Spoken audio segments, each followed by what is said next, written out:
اپنی زندگی کی کوئی ایسی چیز ہو جو تم نے خالص اس کے لیے کیا تھا، اس نیکی کو وسیلہ بنا کر کے دعا کرتے ہیں، دیکھتے ہیں پتھر ہٹتا ہے کیا۔ تو تینوں نے اپنی اپنی زندگی کی ایک ایک چیزیں شمار کرنا شروع کیا۔ توجہ چاہتا ہوں، پہلے ایک بندہ سجدے میں گرتا ہے اور عرض کرتا ہے مولا تو جانتا ہے میری ایک بوڑھی ماں تھی، ماں کی خدمت بہت کیا کرتا تھا، ماں کی بہت تعظیم کرتا تھا۔ ایک دن رات کو جب میں گھر پہنچا تو میرے پاس صرف ایک روٹی تھی اور تھوڑا سا دودھ تھا۔ میرے گھر کے کئی بچے تھے، بچے بھی بھوکے تھے، لیکن میری ماں بوڑھی تھی۔ تو میں جب بھی گھر رات کو پہنچتا پہلے اپنی ماں کو کھلاتا، اس کے بعد اپنے بچوں کو کھانا دیتا۔ اس دن ایسا ہوا کہ میرے پاس صرف ایک روٹی اور تھوڑا سا دودھ تھا، ماں بھی بھوکی تھی اور بچے بھی۔ بچے آ کر لپٹ گئے، کہنے لگے کہ ہمارے لیے کھانا، بھوک کی شدت ہے۔ میں نے بچوں کو تھوڑی دیر کے لیے بٹھایا گھر کے باہر اور اس روٹی کو چور کر دودھ میں اپنی بوڑھی ماں کو کھلایا۔ میری بوڑھی ماں جو بھوکی تھی وہ پوری روٹی کھا گئی اور پورا شکم سیر ہو کر وہ دعا کرتے ہوئے سو گئی۔ اس رات کو میں بھی بھوکا رہا، میرے بچے بھی بھوکے رہے، ہمارے گھر میں اس کے علاوہ کوئی کھانا نہیں تھا۔ اے رب ذوالجلال، میں نے اپنی ماں کے ساتھ یہ جو حسن سلوک کیا خالص تجھے راضی کرنے کے لیے، خالص تجھے راضی کرنے کے لیے۔ مولا اگر یہ میری نیکی تجھے پسند ہے تو یہ چٹان کو ہٹا دے۔ وہ دعا کر رہا تھا، چٹان تھوڑی کھسک گئی، اپنے آپ کھسک گئی، لیکن اتنی نہیں کہ وہ نکل سکیں۔ دوسرا جو ساتھی تھا وہ سجدے میں گرا اور وہ دعا کرنے لگا۔ یہ پوری حدیث پاک موجود ہے جس کو میرے آقا نے بیان کیا۔ میرے عزیزو، زندگی میں کوئی ایسی چیز ہو جو اللہ کے لیے کیا ہو، پھر دیکھنا زندگی کی مصیبتیں آئیں، اسی نیکی کو تم اللہ کی بارگاہ میں رکھ سکتے ہو۔ دوسرا سجدے میں گرتا اور کہتا ہے مولا تو بہتر جانتا ہے، میں اپنی چچیری بہن کا عاشق ہو گیا تھا۔ اس کی چچیری بہن تھی، چاچا کی بیٹی، عاشق ہو گیا اور ہم دونوں میں معاشقہ چلنے لگا، ایک دوسرے سے محبت کرنے لگے۔ ایک دن ایسا آیا کہ ہمارے گھر والے اور اس کے گھر والے سب باہر چلے گئے، ہم دونوں تنہا رہ گئے اور ہم دونوں ایک کمرے کے اندر آئے۔ ہم دونوں نے گناہ کرنے کا ارادہ کر لیا۔ شادی تو نہیں ہوئی تھی، نکاح بھی نہیں ہوا تھا، دونوں کھڑے ہوئے، گناہ کرنے کا ارادہ ہی تھا کہ ہم دونوں کو اچانک خیال آیا میرا رب دیکھ رہا ہے۔ ہم کپڑے اتارے اس کے سامنے جو ہمارے دلوں کے حالات بھی جانتا ہے، تو وہ میری چچیری بہن وہ بھی رونے لگی، میں بھی رونے لگا اور ہم ایک دوسرے کو ہاتھ نہیں لگائے۔ مولا اس زنا سے اور اس بدکاری سے اگر میں بچا تھا تو میرے رشتہ داروں سے ڈر کر نہیں، خالص تیری رضا کی، کہ مولا کریم کے اس سلطنت کو میں اپنے گناہوں سے پامال نہیں کروں گا۔ تو جب یہ وہ کہنے لگا اور عرض کیا مولا اگر میں وہ رات گناہ سے بچاؤں، تیری بارگاہ میں میرا وہ بچنا پسند ہے تو اس چٹان کو تو ہٹا دے۔ حدیث پاک میں چٹان اور کھسک گئی۔ تیسرا شخص تھا، وہ سجدے میں گرا اور کہنے لگا اے رب ذوالجلال تو بہتر جانتا ہے، میں ایک زمین اور جائیداد کا مالک تھا، میرے پاس کئی مزدور کام کیا کرتے تھے، اور ایک مرتبہ ایسا ہوا کہ میں مہینہ ختم ہوتے ہی سارے مزدوروں کو ان کی تنخواہ دے دیا کرتا۔ ایک مزدور ایسا ہے جو اپنی تنخواہ لیے بغیر چلا گیا، ایک مزدور تنخواہ لیے بغیر چلا گیا اور اس کی تنخواہ میں نے سنبھال کر رکھی اور اس سے ایک بکری خرید لیا۔ میاں لوگ تو کسی کی سیلری ہو دبا کر کے کھا جائیں گے، اور یہ حدیث پاک میں جس کے لیے کہا جا رہا ہے وہ بندہ کہتا ہے میں اس کی پوری تنخواہ سے ایک بکری خرید لیا، بکری کو پالنے لگا، وہ مزدور آیا نہیں، وہ مزدور چلا گیا، مہینوں چلا گیا، بکری کو میں پالتا رہا، بکری نے بچے دی، بچوں کے بچے ہوئے، بچوں کے بچے ہوئے۔ اے رب ذوالجلال تو نے اتنی برکت دی کہ اس ایک بکری سے ایک پورا میدان کئی ہزار بکریاں بھر گئی، کئی ہزار بکریاں کئی سالوں کے اندر۔ وہ ان بکریوں میں نہ کسی کو بیچتا تھا نہ کسی کو ذبح کرتا تھا، سب بکریاں رکھا۔ کئی سالوں کے بعد اچانک وہ مزدور واپس آئے اور اس نے آ کر مجھ سے کہا کہ مالک میں آپ کے ہاں خدمت کرتا تھا، آپ کو یاد ہے کچھ سالوں پہلے میں نے اپنی تنخواہ چھوڑ دی تھی، ایک مہینے کی تنخواہ نہیں لیا تھا۔ تو میں نے اس سے کہا کہ ہاں مجھے اچھی طرح سے یاد ہے۔ اور اس کا ہاتھ پکڑ کر کے ان بکریوں کے ریوڑ کے پاس لے گیا اور کہا یہ تیری تنخواہ ہے، یہ پوری تیری تنخواہ ہے۔ اس نے کہا میرے ساتھ کیا مذاق کر رہے ہو مالک، میری تنخواہ اتنی ہے کہ اس زمانے میں ایک بکری بھی نہیں آ سکتی۔ اس نے کہا ہاں بالکل تو صحیح کہہ رہا ہے، لیکن اس زمانے میں ایک بکری خرید لی میں نے، اور اسی بکری سے اللہ نے اتنی برکت دی، اس میں میرا ایک بھی حصہ نہیں، تیری ان بکریوں کا دودھ تک میں نے نہیں پیا، صرف اور صرف تیرے انتظار میں، اور یہ ساری بکریاں تو لے جا۔ اور وہ مزدور خوشی خوشی اپنے پورے ریوڑ کو، آج کے زمانے کے وہ کئی لاکھوں کی بکریاں ہوں گی، وہ مزدور لے گیا۔ اب یہ بندہ کہتا ہے اے رب ذوالجلال، میں نے یہ امانت اگر سنبھالی تھی تو خالص تیری رضا کے لیے، مولا صرف تجھے راضی کرنے کے لیے، ورنہ پیسے کھا جاتا تو کون کیا کر لیتا، وہ مزدور کون سا وصول کر لیتا، کہتا نہیں مجھے یاد نہیں، اب میں پہچانتا بھی نہیں، نہیں مولا میں نے تیری رضا کے لیے کام کیا، اگر تجھے یہ پسند ہے تو یہ چٹان ہٹا دے۔ حدیث پاک میں ہے اس نے جیسی یہ دعا کیا پوری چٹان ہٹ گئی، پوری چٹان کھسک کر ختم ہو گئی، ان کا راستہ صاف ہوا۔ پتہ یہ چلا، حدیث پاک کا یہ مفہوم ہے میرے عزیزوں۔ میں اب آپ کے سامنے عرض کرتا ہوں، ایسی بڑی بڑی چٹانیں آج بھی ہم پر گر رہی ہیں، مصیبتوں کی چٹانیں، ظلم کی چٹانیں، لوگوں کے تان و تشنی اور لوگوں کی گالی گلوچ کی چٹانیں۔ ان چٹانوں کو کھسکانے کے لیے تمہارے پاس اخلاص والی کوئی نیکی موجود ہے؟ رب تبارک و تعالیٰ کی بارگاہ میں کبھی یوں عرض کرتے کہ مولا میں نے خالصتاً ایک رات تیرے لیے کھڑے ہو کر پکارا تھا جب سب لوگ سو رہے تھے۔ اعلیٰ حضرت امام اہل سنت فاضل بریلوی رحمۃ اللہ تعالیٰ علیہ کے متعلق ایک بات میں آپ سے کہوں، وہ بڑے عالم تھے، بڑے فقیہ تھے، بڑے محدث تھے، اور بہت سارے علوم پر انہیں مہارت تامہ حاصل تھی، سب اپنی جگہ پر، لیکن یہ سارے علوم نے مل کر اعلیٰ حضرت کو اعلیٰ حضرت نہیں بنایا۔ ان کو اعلیٰ حضرت بنانے والی چیز حقیقت میں عشق رسول ہے۔ حضور پاک صلی اللہ تعالی علیہ وسلم سے بے انتہا لگاؤ یہ مقام پیدا کر دیتا ہے، یہ مقام، ورنہ عالم تو بہت سارے، کتابیں لکھنے والے بھی بہت سارے، لیکن جس نے عشق کی بولی بولی دنیا اس کو پہچاننے لگ جاتی ہے، دنیا اسے پہچاننے لگ جاتی ہے۔ زندگی کا مقصد وہ سمجھ گئے کہ ان کی غلامی کرنے میں ہی یہاں پر عروج و ترقی ہے۔ اسی کو خان وعدہ اعلیٰ حضرت سے ان کے پوتوں تک بھی یہ فکر پہنچی۔ تاج الشریعہ نے فرمایا بلحوثن سیم و زر کی بندگی اچھی نہیں، ان کے در کی بھیک اچھی، سروری اچھی نہیں۔ تم جو سوچ رہے ہو زندگی کے طور طریقے ایسے ہونے چاہیے، ویسے ہونے چاہیے، گزار لو جتنے دن چاہے، بڑے بڑے بنگلوں میں، بڑی بڑی گاڑیوں میں، بڑی جائیدادوں میں، لیکن زندگی میں وہ عزت نہ پاؤ گے جو میرے مصطفیٰ کے قدموں میں ملے گی، جو حضور کی غلامی میں ملے گی، وہ عزت نہیں پا سکتے۔ عزیزان گرامی وقار، نبی کریم صلی اللہ تعالی علیہ وسلم کے ان صحابہ کو دیکھتے ہیں جنہوں نے زندگی کو ضائع نہیں کیا، ایک پل بھی ضائع نہیں کیا۔ آج میں آپ کو اسی لیے کہہ رہا ہوں موت آنے والی ہے، اس سے پہلے ایک وقت بھی، ایک لمحہ بھی ضائع ہونے مت دینا، برباد ہونے مت دینا۔ جو وقت ہے، میں مصر میں دیکھتا تھا بسوں میں بھی، اور کبھی کبھار ٹکٹ کاؤنٹر پہ جو لائن لگی رہتی تھی، ایک اسٹیکر لگایا گیا تھا، اکثر جگہوں پر یہ اسٹیکر پڑھنے کو ملتا تھا، اجعلوا الانتظار فی الاستغفار، یہ جو ویٹنگ ٹائم ہے اس کو خالی کھڑے ہو کر کے مت گزارو، اتنی دیر استغفار کرو اور درود پاک تو پڑھو، وقت کو ضائع نہ کرو۔ تمہارے پاس اللہ نے وقت دیا، بیٹھے ہو تو پڑھو، کھڑے ہو تو پڑھو، کیونکہ یہ وقت تمہارا بربادی میں نہیں لکھا جائے گا، تمہارا یہ وقت ضائع کرنے والوں میں نہیں لکھا جائے گا۔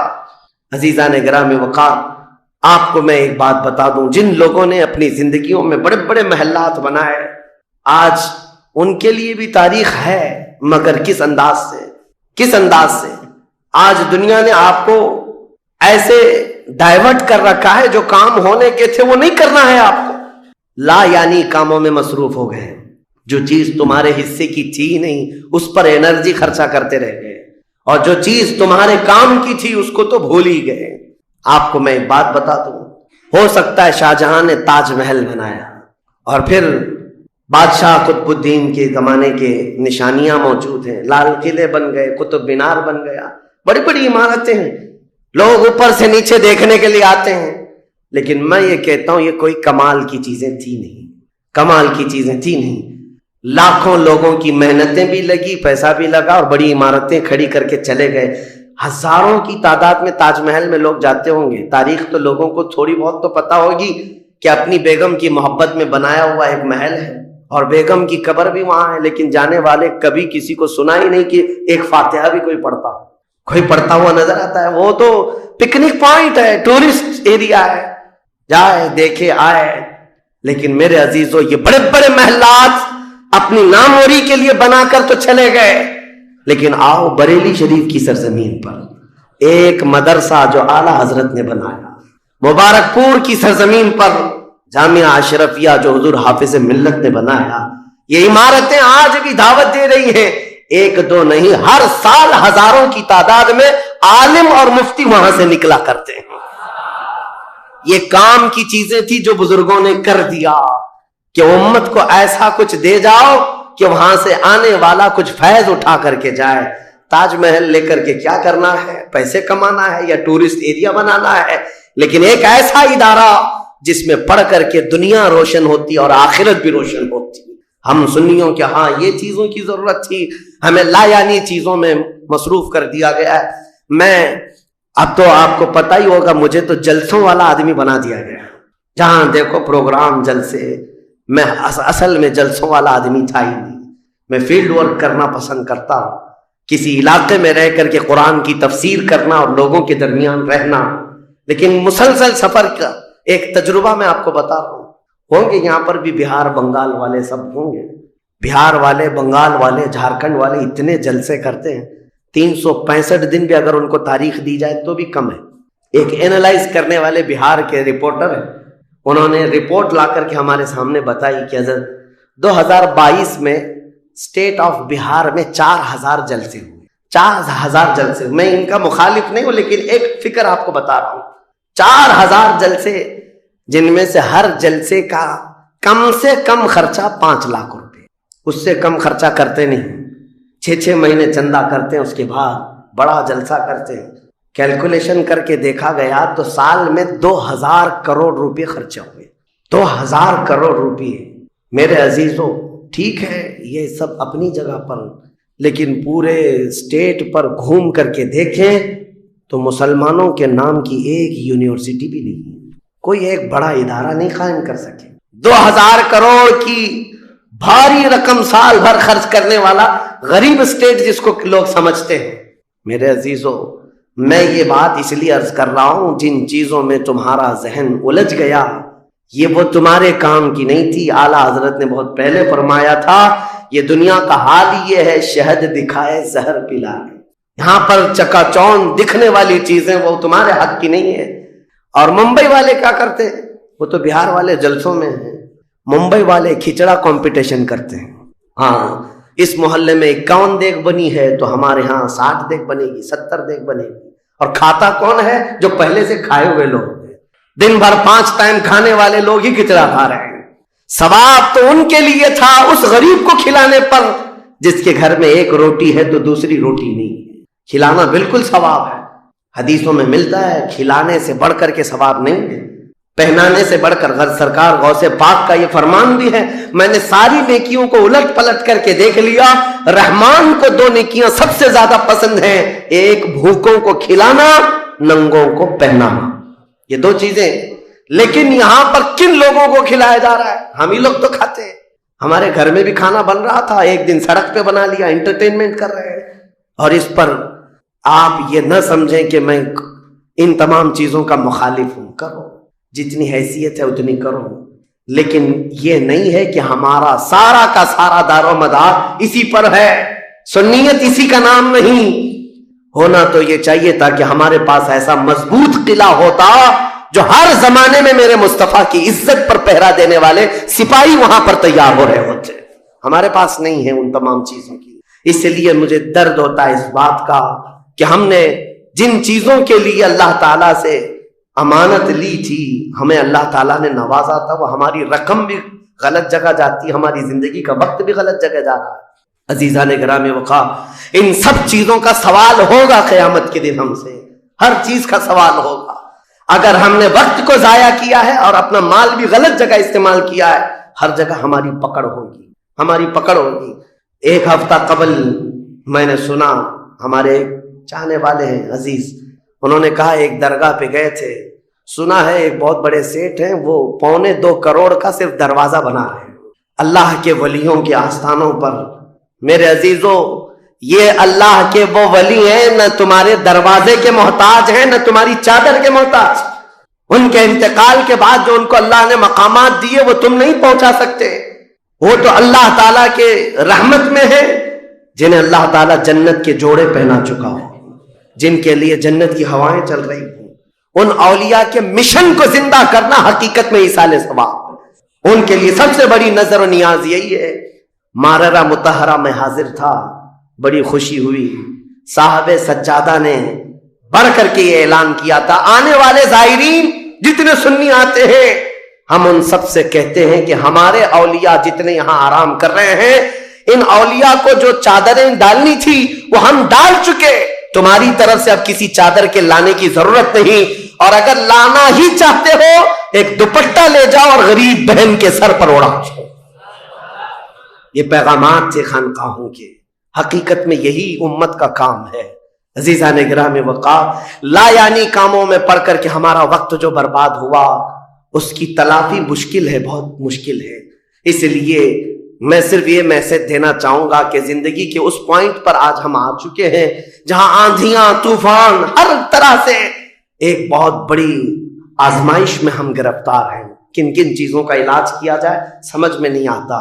کبھی کبھار میں بیٹھ کر سوچتا ہوں، گھر میں اگر گیس کا پائپ بھی لیک ہو گیا، آگ بھی لگی ہے، پانی کا پورا فوارہ بھی آ رہا ہو، کچرا بھی گرا ہو، تو آدمی سوچنے لگ جاتا ہے کس چیز کو روکوں، پانی کو روکوں، گیس کو روکوں، آگ کو روکوں، کچرا اٹھاؤں، کیا کروں سمجھ میں نہیں آتا. یہ حالات آج ہمارے ساتھ ایسی ہو گئے، ہم کن کن چیزوں کا مقابلہ کریں سمجھ میں نہیں آتا. اور پھر اس پر مزید جب ہم اپنی قوم کی طرف دیکھتے ہیں، یہ تو گیم چلاتے ہوئے مزے سے بیٹھے ہوئے ہیں، ایسا لگتا ہے انہیں کسی چیز کی فکر ہی نہیں. شاعر نے کہا تھا، جگہ جگہ کے تھک چکے ہیں تمہیں یہ ہنگامے، نشاط لذت خواب گراں بدل ڈالو. اٹھو وہ گر نہ حشر نہ ہوگا پھر کبھی، دوڑو کہ زمانہ چال اپنی چل گیا. میرے عزیزوں، بس وقت کا احساس تمہارے اندر آ جائے، ضائع نہ کرو. میرے آقا صلی اللہ تعالیٰ علیہ وسلم کی ایک بات میں تمہیں بتا دیتا ہوں.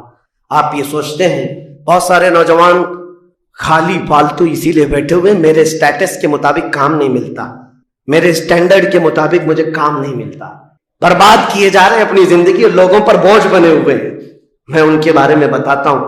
سید الانبیاء رسول مختار صلی اللہ تعالیٰ علیہ وسلم اگر وہ چاہیں تو روزانہ ان کے گھر جنت کا دسترخوان اترے، اگر وہ چاہیں تو سونے اور چاندی کے محلات میں زندگی گزاریں.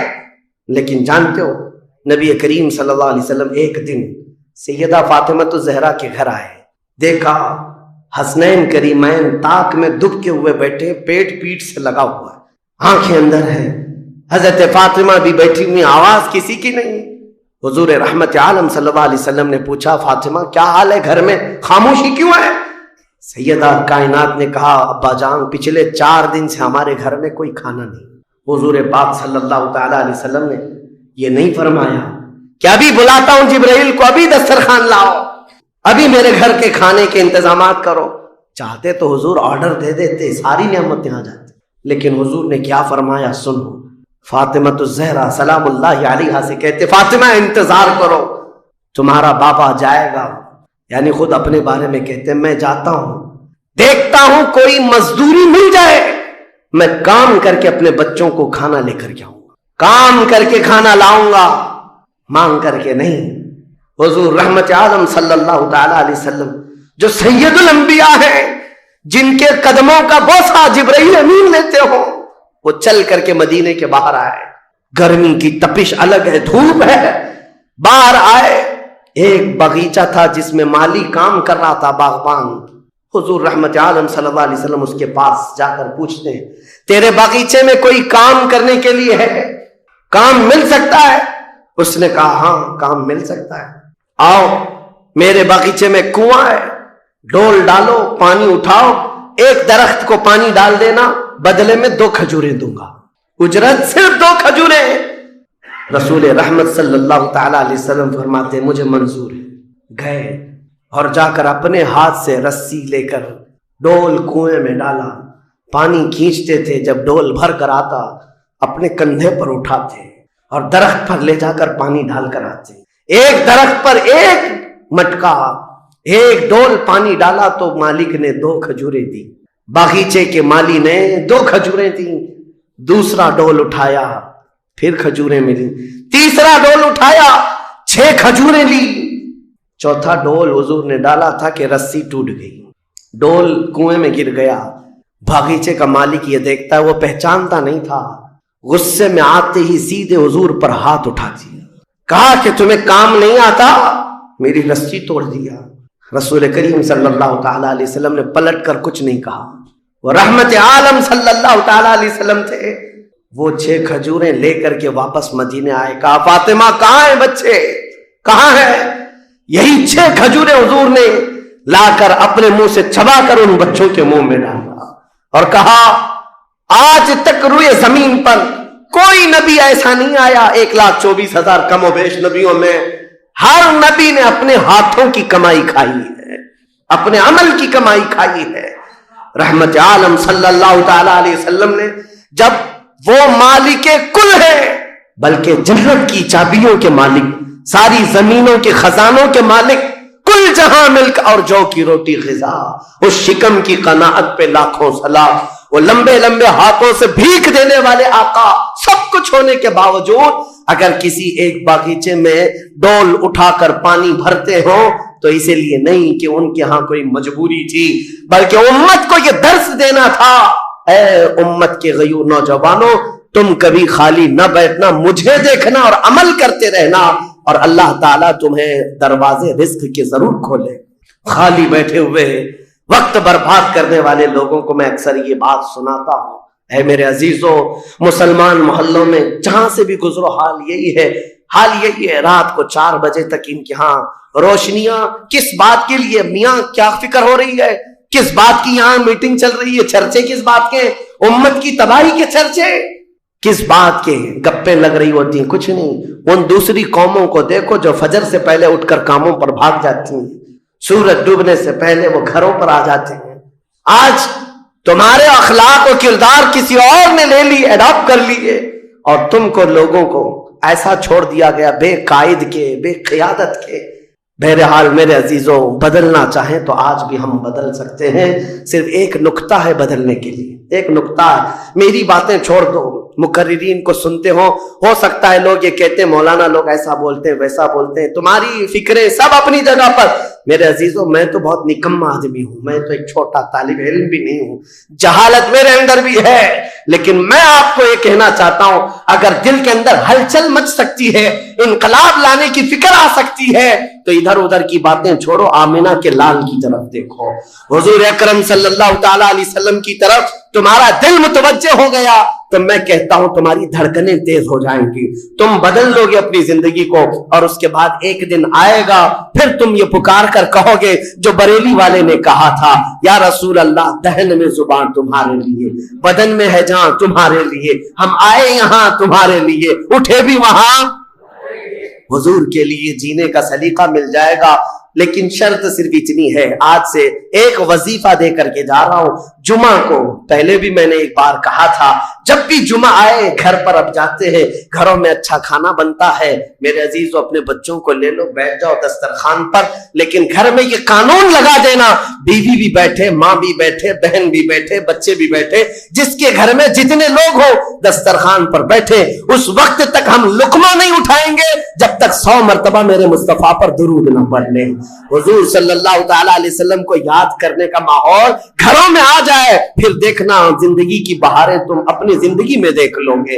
ہر گلی میں انشاءاللہ العزیز یہ ماحول بن جائے، پھر کوئی باہر سے آیا ہوا اجنبی تمہارے محلہ میں آ کر کہے گا یہ ممبئی کا محلہ نہیں، مدینے کی گلی نظر آتی ہے، یہاں سے خوشبوئیں مصطفیٰ نظر آتی ہے. ہماری عورتوں کے اندر، ہماری بچیوں کے اندر پردے کی پابندیاں ہماری تقریروں سے نہیں، حضور کی محبت سے آ سکتی ہے. نوجوانوں کے اندر نشہ سے نفرت تقریروں سے کم لیکن میرے مصطفیٰ کی محبت سے آ سکتی ہے، کیونکہ حدیثوں میں ہم نے پڑھا ہے وہ مدینے کے لوگ جو 50 سال پرانی شراب پیتے تھے، ایک فرمان مصطفیٰ کیا آیا، انہوں نے اپنے پرانے مٹکے تک توڑ ڈالے، لبوں تک لگی ہوئی شراب کو پٹک دیا کہ اب نہیں، اس لیے کہ مخبر صادق نے فرما دیا ہے، رحمت عالم نے فرما دیا ہے، یہ محبت کا تقاضا تمہیں ہر برائی سے دور لے آئے گا۔ اسی کو اقبال نے کہا تھا کہ محمد سے وفا تمہیں تو ہم تیرے ہیں، یہ جہاں چیز ہے کیا، لوح و قلم تیرے، ہر چیز کا علاج اس میں مضمر ہے، ہر چیز کا علاج اس میں پوشیدہ ہے۔ سچ کہا کرتے تھے بچپن میں جو شاعر ہم سنتے آتے تھے، ہر درد کی دوا ہے صلی علی محمد، تعویذ ہر بلا ہے صلی علی محمد۔ حضور کا نام پاک ہر درد کے لیے دوا بھی ہے، شفا بھی ہے، اور بیماریوں سے چھٹکارے کے لیے کنسنٹریشن، ایک جگہ توجہ مرکوز کر لو۔ آج سے اپنے دل میں یہ احساس پیدا کرو میں اس کا اس کا نہیں ہوں، لوگوں نے مجھے بنا رکھا ہے یہ اس کا فین ہے اس کا فین ہے، نہیں۔ بیدم وارسی کو پڑھو، کیا کہتے تھے اللہ والے میرے عزیزوں، کہتے ہیں بارگاہ مصطفیٰ میں یوں عرض کرتے ہیں، سگے طیبہ سب کہہ کے پکارے بیدم، یہی رکھیو میری پہچان مدینے والے۔ یہ دعا کرتے تھے بیدم وارسی کہ اے اللہ کے نبی، اے مدینے کے تاجدار، ساری دنیا مجھے میرے باپ کے نام سے نہیں مدینے کا کتا کہہ کر کے پہچانا ہے، اپنی پہچان یہ بنا لیا کہ دنیا مجھے دیکھے تو آپ کے نام سے جوڑ کر کے دیکھے، یہ ان کا غلام ہے، یہ ان کا غلام ہے۔ اس بات پر تمہیں بھی فخر ہونا چاہیے، زندگی ایسی گزارو کہ دنیا تمہیں کسی اور کا نہیں تاجدار مدینہ کا غلام کہنے لگ جائے۔ لیکن لوگوں کو آج تکلیف ہوتی ہے، تم تو اپنا سب کچھ بدلنے لگ گئے، داڑھی بھی نکال دو، ٹوپی بھی نکال دو، سیکولر بن کر کے گھومو تاکہ کوئی پہچان نہ پائے، تم خود پہچان نکالنا چاہتے ہو۔ میرے عزیزو، فخر کے ساتھ میں کہتا ہوں، آج ظالموں کو چوٹی رکھنے میں شرم نہیں آتی تو تمہیں حضور کی داڑھی رکھنے میں کیا شرم آئے گی؟ فخر سے کہو دنیا میں میری داڑھی میری ٹوپی یہ میرا عمل نہیں ہے۔ دنیا اگر ننگا گھومنے پر فخر کرتی ہے تو میں آمنہ کے لال کے اخلاق پر فخر کرتا ہوں۔ فخر ہونا چاہیے کہ نہیں ہونا چاہیے؟ زندگی گزارنے کے طور طریقے یہ ہیں، ہم بہت جلدی حضور کے پاس جانے والے ہیں، بہت جلدی قبروں میں ان کی زیارت کرنے والے ہیں، بہت جلدی ہماری آنکھیں بند ہوں گی اور قبر میں لے جایا جائے گا اور وہاں پر حضور کا دیدار ہونا ہے۔ عقیدہ ہے یا نہیں؟ حضور کا دیدار ہونا ہے تو میرے عزیزو، آج جمعہ کے لیے آتے ہو تو کپڑے بدل کے آ جاتے ہو، عطر لگا کے آ جاتے ہو، سرما لگا کے آتے ہو۔ زندگی ایسی گزارو جس دن ملک الموت بلائے چلو چلنا ہے حضور کے پاس تو تیار رہو، وہ چہرہ لے کر جانا ہے جو حضور کو دکھانا ہے، جو حضور کو دکھانا ہے۔ سنی تو وہ ہے جو مرنے سے بھی نہیں ڈرتا اور یہ کہتا ہے کہ قبر میں جانے کے بعد بھی فرشتوں سے ہم یہی کہیں گے، اب تو پائے ناز سے اے فرشتوں کیوں اٹھو، مر کے پہنچا ہوں یہاں اس دل ربا کے واسطے، مر کے پہنچا ہوں یہاں اس دل ربا کے واسطے۔ حضور کے لیے جینے والا کبھی موت سے بھی نہیں بھاگتا، ڈرتا نہیں ہے۔ موت ان کے لیے حادثہ ہے جن کو جلنا ہے جلنا ہے جلنا ہے، ہمارے لیے حادثہ نہیں ہے۔ ہمارا عقیدہ یہ ہے، ہم ادھر آنکھیں بند کریں گے ادھر زیارت مصطفیٰ ہوگی، حضور اکرم صلی اللہ علیہ وسلم کی رحمت میں جائیں گے۔ موت سے ڈرو مت، بھاگو مت۔ میرے عزیزوں، کسی انجان جگہ جا رہے ہو تو ڈرنا چاہیے۔ ہمارا ماننا یہ ہے جس دن ہم جائیں گے حضور بھی ہوں گے، صحابہ بھی ہوں گے، غوث و خواجہ بھی ہوں گے۔ انشاءاللہ العزیز زندگی ایسی گزارو کہ ان اکابرین کی جماعت میں ہم جائیں گے اور میرے آقا صلی اللہ تعالیٰ علیہ وسلم ہمیں قبول کر لیں گے۔ حضور تاج الشریعہ رحمۃ اللہ تعالیٰ علیہ اپنے جانے سے پہلے یہ فرما کر کے گئے اپنے ایک نعتیہ دیوان میں، یا رسول اللہ میں مروں تو میرے آقا یہ ملائکہ سے کہنا اسے کوئی مت جگانا، ابھی آنکھ لگ گئی ہے، ابھی آنکھ لگ گئی ہے۔ اللہ کریم ہمیں وہ زندگی عطا فرمائے جو دنیا کی تھکن سے چور ہو کر جب آخرت کے سفر پر جائے تو میرے آقا کی رحمت والی جھولیاں ہمیں سامنے نظر آئے، میرے آقا کا حسین چہرہ پاک ہمارے قبروں میں نظر آئے۔ اللہ کریم ہم سب کو زندگی ضائع کرنے سے محفوظ فرما دے، ہمیں کام والا بنائے، نفع والا بنائے، ہر طرح سے مولا امت مصطفیٰ کا حق ادا کرنے والا نوجوان بنائے، اور قیامت کے دن مولا کریم ہمارا حشر مصطفیٰ کریم کے صحابہ کے ساتھ فرمائے، ان کے جھنڈے تلے ہم سب کو مولا تعالیٰ ایک ساتھ جمع فرمائے۔ دعا یہ کرتے ہیں